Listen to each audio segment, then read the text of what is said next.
Stop sabotaging your future this year. Maybe you fell into the traps, into the money traps that so many people fall into, including me. I'll start tomorrow, or I'll start next month. I'll start after this very important thing that I have to take care of in my life right now. But let's be honest here for a second. If you don't fix this now, you will feel behind financially and stuck in the same place again next year. Or let me guess, you think you'll fix it by earning more money. I get that.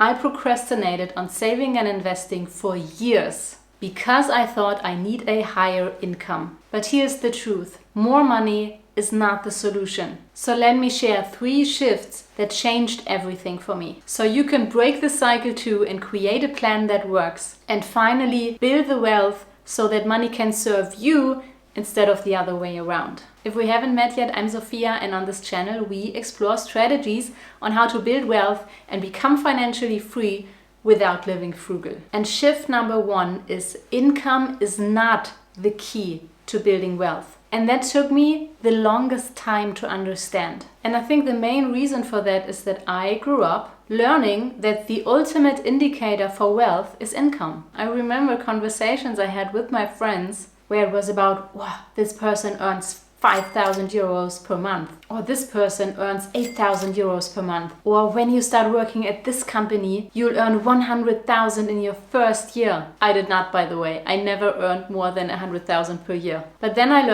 learned this from my first money coach, Bodo Schäfer, here in Germany. The key to building wealth is how much of your income you keep for yourself. And I recently listened to a book, The Millionaire Next Door. It's really a study about millionaires in the US because they wanted to find out, okay, who actually are the millionaires in this country? So they did interviews and they did surveys, and it's interesting because in the book they have many examples of people who earn the same, but they have completely different net worths. So from 2 people earning, I don't know, the 100,000 per year or the 200,000 or the 300,000, and one of them has a very high net worth compared to their income, and the other one has a very low net worth compared to their income. And what was surprising for them when they actually did the studies, which was in the 90s, is that people who live in the fancy neighborhoods and drive the luxury cars and send their kids to private school are not always the ones that are actually millionaires. I think that's why they call the book The Millionaire Next Door,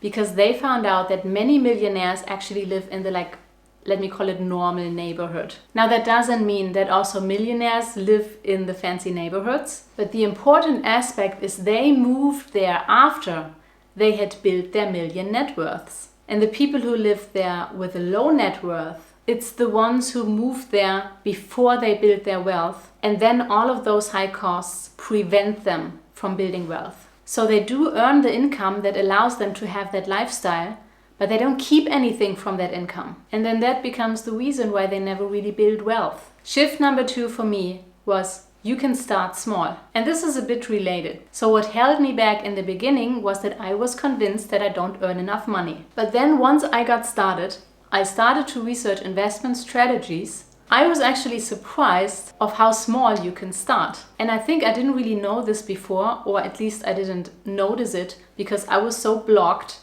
by this, by this thought that I don't have enough money, that I never really thought about this. So in case this is something that holds you back at the moment, that you think you need tens of thousands of dollars to start investing, you don't. When I first started, I started with 50 euros per month. You can even start with less. There are brokers out there that make it possible to start investing with as little as $1. And for me, there were mainly 3 lessons I took from this. And the first one is investing isn't actually that hard and scary. So yes, it took me a few weeks to read some books and watch some videos and finally figure out how I want to invest my money. But then, like with most things in life, once you did the thing once, it actually becomes easier and easier. The second thing was that I got to test small. And the way I think about this now, it's actually an advantage to start small. Because then you get to test this whole investing thing. It actually can be scarier to put large amounts of money into investments. For me, to be honest, it still is. So when I have a lump sum of 10,000 or more to invest, I still feel a little friction to put this into the market at once. And then when I feel this friction coming up and I notice how it prevents me from,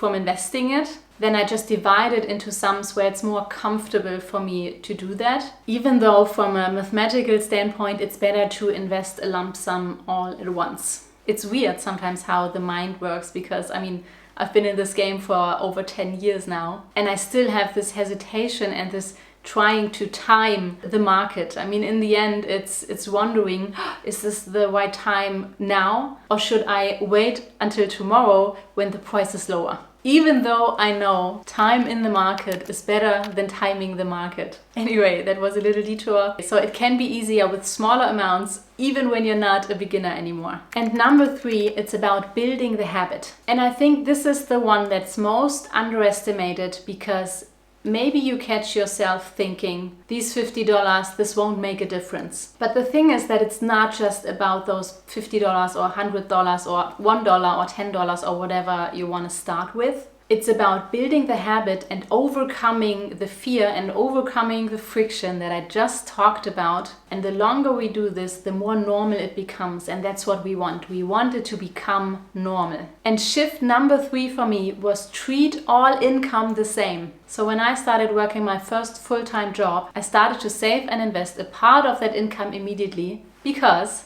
I had built the habit before. But one of the biggest mistakes I did, to not apply the same savings rate to other income, to other money. So what do I mean by other money? For me it was, I worked as a doctor, and at some point I had to do shifts. So like night shifts and working on weekends. So in some months I earned more money than in other months because of those shifts, because shifts are paid extra. But the amount I saved and invested was a recurring transfer. It was over 800 euros, which was about 30% of my income, of my lowest income at that time. But the more I earned, the less that savings rate became. Now when you hear it, it sounds odd, because wait a minute, you earned more but you saved less? Yes, because I did not treat that extra money from shifts the same that I treated my regular salary. And when I realized this mistake and I fixed it, my net worth grew so much faster. Because the more money you put towards your wealth account, the faster it will grow.